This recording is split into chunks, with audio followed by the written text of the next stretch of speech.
quantum numbers. Remember how I told you important things about the space for the electrons are going to be the distance, which affects the energy, the size, and the shape. So how do we explain the distance, shape, size, coordinate of these spaces, which are extremely important because the structure of our atom, the properties of our atom depends on these energy levels, the shape, size, everything of them. So why we call this quantum mechanical model? Because we use 3 quantum numbers to explain or represent the shape, size, energy, coordinate of the spaces in which the electrons are.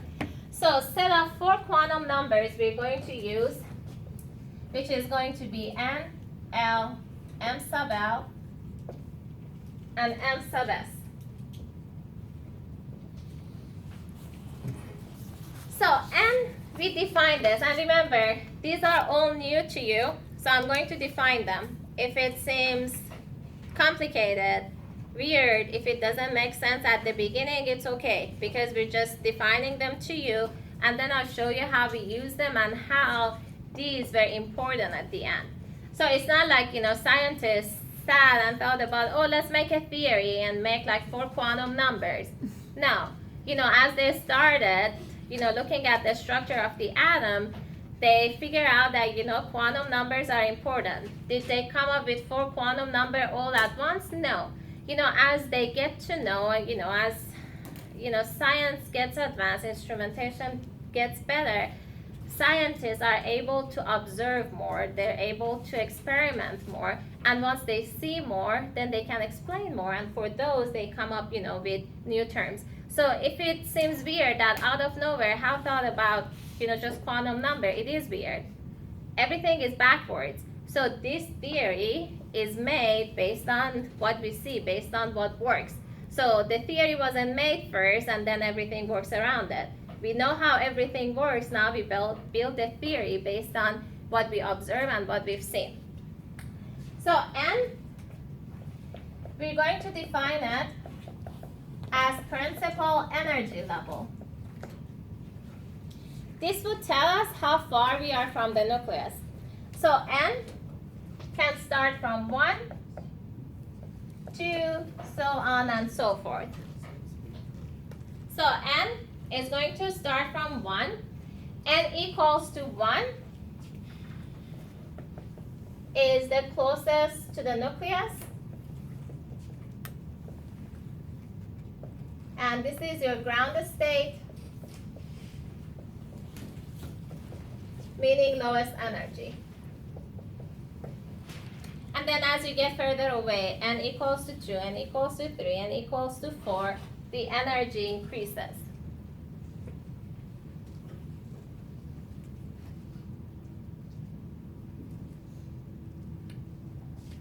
Now, L is going to be the sub-energy level. And let's see why L is important. Let's say you have the nucleus here. This is N equals to 1, this is N equals to 2. So N equals to 1, N equals to 2. Now just look at N equals to 2, for example. N equals to 2, there is a space that I'm talking about in this second energy level. But in this space, there are some part of this space that's closest to the nucleus. There are some parts that are further away from the nucleus. So I have to distinguish between this because the distance from the nucleus affects the energy, right? So if I have a bigger space and nucleus is in the center, some part of this space is going to be closer to the nucleus. Some part of within that energy level is going to be further away from the nucleus. So there is a need for sub-energy levels because the energy, it means that the energy of the second energy level is not the same all throughout. Some parts of the second energy level have lower energy, some parts they have higher energy. So how do we explain that? How do we distinguish in between this, within the energy level, same energy level? We use the L quantum number. So within an energy level, we divide it into sub-energy levels. That's what L quantum number is good for. So M sub L is the orbital.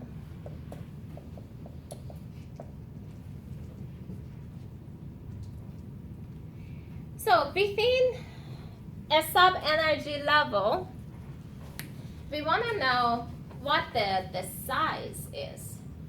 You know, how many electrons can be fit within each one of these energy levels. You know, if I can break this into smaller subunits, what are those? Because at the end, we want to tell that electrons are inside the space, which the probability of finding them is the most, and that little space, we're going to call that orbitals. So within each sub-level, we want to know how many orbitals are available. That totally depends on the size of the energy level, or the sub-level. And M sub S is going to explain or describe the spin of the electrons. Now this becomes important when you talk about magnetism. And how is this important? Remember how I said the electrons spin around the nucleus? But I want you to know that while spinning around the nucleus, electrons spin around their own axis and they spin around the nucleus. So it's not like this. This is how they spin around the nucleus. Now, they could spin clockwise or they could spin counterclockwise, and we don't know. But the spin of the electron, meaning that the way or the direction in which it spins, is important when it becomes to, you know, Bob magnetism. So keep in mind that electrons spin around their own axis while they spin and, you know, have all this Weibuck motion. And once we get to electronic configuration, I tell you how the spin of the electrons is important. That would tell us what the spin is, so in a space, in the coordinate, we can match it up and pair it up. Yes? So when it comes to the spin of electrons, we essentially have to think of them as kind of being like planets in the solar system. As they're circling other planets, they themselves are circulating. Yeah, except that planets don't have a Weibuck motion. Electrons do. Yes. All right, so now let's look more into these quantum numbers and see how we can assign them, because we're going to have to find the values for these quantum numbers, and each value is going to give us some information. So first of all, for principal energy level N, we say that it can start from 1, 2, 3, 4, 5, 6, 7, so on and so forth. Huh? In M, there is no 0. That's for another one. N cannot be 0. The closest energy level is the energy level 1. So it starts from 1. Now, L, how do we find L? L is defined as starts from 0, 1, until N negative 1. So this would basically tell us how many sublevels you would expect in each energy level. And why is this important? Because remember, the size of these energy levels are different. You know, the energy level that's closest to the nucleus is smaller. As we get further away from the nucleus, the size of the energy level increases. Since it increases and it's bigger, you have more sublevels in there. Now the question is that how many sublevels do we expect to see in each energy level? So in order to find the number of sublevels, you know that the sublevels is either 0, meaning that there is only 1, or until N to negative 1. What does that mean? For example, in N equals to 1,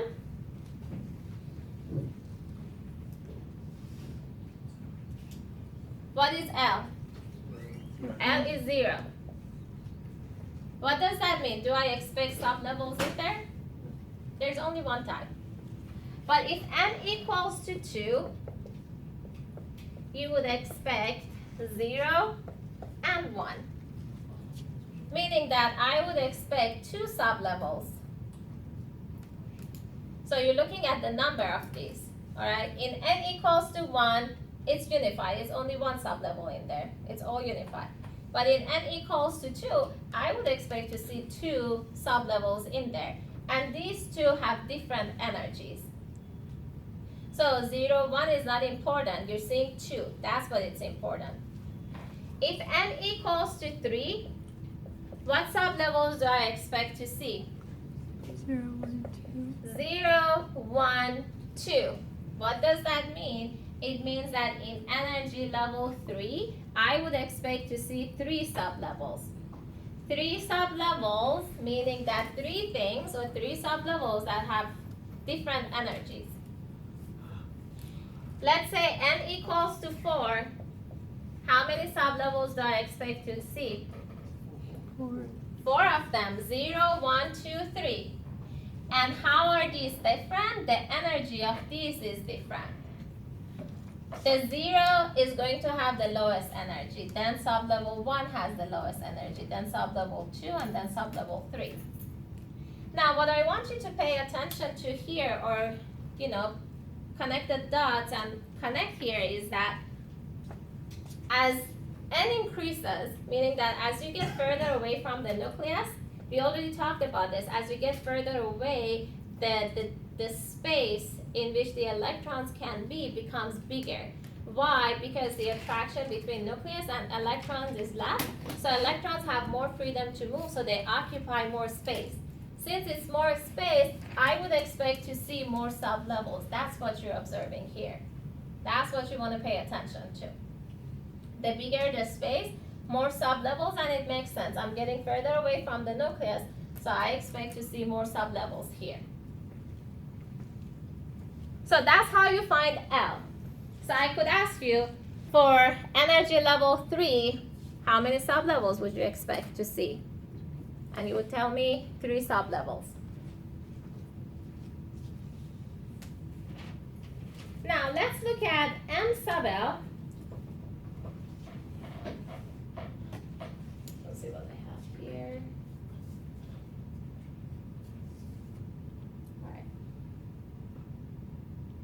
Alright, so M sub L. How do we find M sub L? So M sub L is defined as anything that comes in between minus L, 0 to plus L. So remember, for M sub L, I'm trying to focus even more and see exactly where the electrons are. Meaning that the shape becomes important, the energy, the size now becomes important, and this is going to define my orbitals. Is that negative L plus 1? Yes. These are the values that you would expect to see.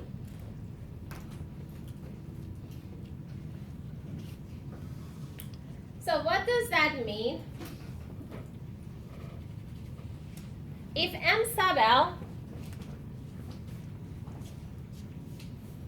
so let's do it for each one of these here. So for n equals to 1, I expect only one sublevel, meaning that it's unified. If L equals to 0, what's M sub L? Based on that equation. 0. It's 0, right? There's no such a thing as negative 0, positive 0. It's just 0. Your M sub L is going to be 0. For anything, any orbital where M sub L equals to 0, that would be an s orbital. So I'm teaching you another term, s orbital. So whenever M sub L equals to 0, it means that you're dealing with an s orbital. And then I'm going to tell you the shape, size, and energy of the s orbital. So the closest orbital to the nucleus is going to be the s orbital. So s orbital is going to be the orbital that has the lowest energy.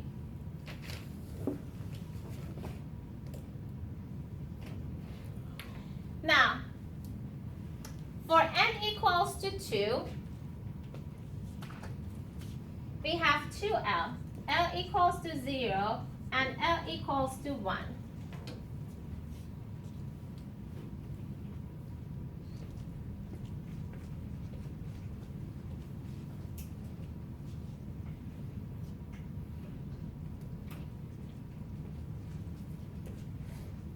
Now, for L equals to 1, you would expect 3 orbitals. You would expect your M sub L are going to be -1, 0, +1.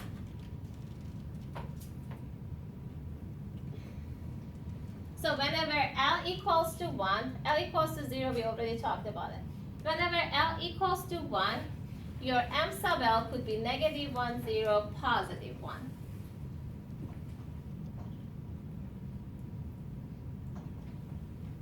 Now, it means that for M sub L or L equals to 1, there are 3 different orbitals that are available in there. So, L equals to 1, we call this a p orbital.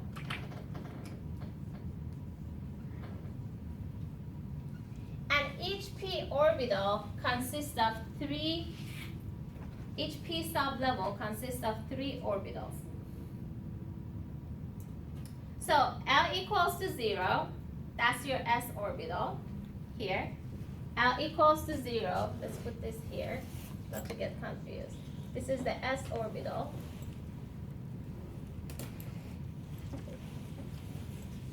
And M sub L is 0, you have only 1 orbital in there. For L equals to 1, that's when you have the p orbital or p sublevel, let's call it sublevel, not orbital, sorry.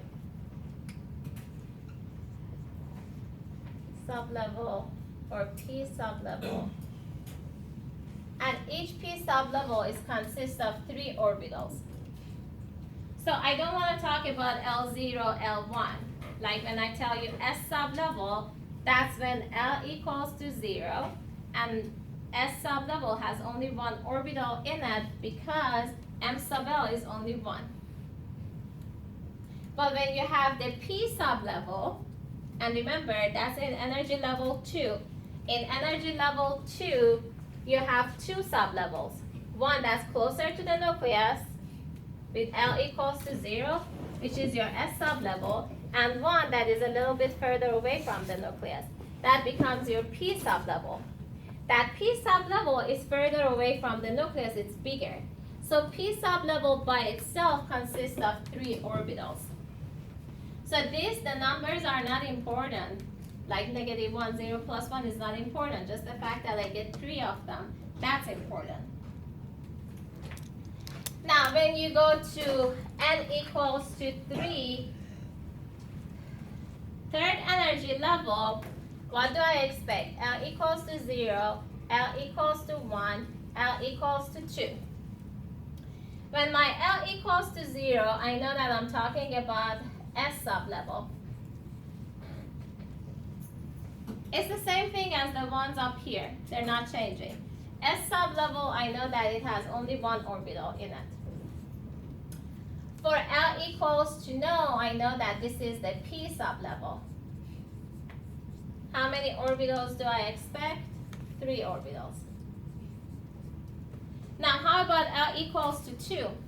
L equals to 2, I call that now a D sublevel. I'm just giving them names. How many orbitals do I expect to see in the D sublevel? How many? -2, -1, 0, +1, +2, 5 of them. 5 orbitals. So the M sub L tell you how many orbitals you would expect to get. L would tell you what sublevels you have. Can Yeah. you repeat those 5 orbitals? The 5 orbitals for L equals to 2 M sub L is going to be -2, -1, 0, +1, +2. You go from -L to +L. So again, what are we learning here? From the N, principal energy level, that's your main energy level. If my N equals to 1, L equals to 0. Whenever L equals to 0, it means that I'm dealing with the S sublevel. How many orbitals do I expect to see in the S sublevel? Only one. One orbital for S sublevel. Now, in the second energy level, because it's bigger, I would expect to see 2 sublevels for N equals to 2. What are those 2 sublevels? Those 2 sublevels are S and P sublevel. Now, S sublevel consists of 1 orbital. P sublevel consists of 3 orbitals. Now, when we go to N equals to 3, it's even bigger. Now, I would expect 3 sublevels in there. I would expect to see S sublevel, P sublevel, and D sublevel. These S and P are the same here, the same ones you see up here. So S sublevel will have only 1 orbital, P sublevel will have 3 orbitals, and D sublevel is going to consist of 5 orbitals. So what I want you to see here is that as the sublevels are getting bigger, or the L increases, the sublevels are getting bigger because you have more orbitals in them. Now we want to say that the electrons reside inside these orbitals. So as you get these sublevels, as they get bigger, you can fit more electrons inside each one of these orbitals. Why? Again, because the space is available. We're further away from the nucleus, electrons have more freedom to move, more space to occupy.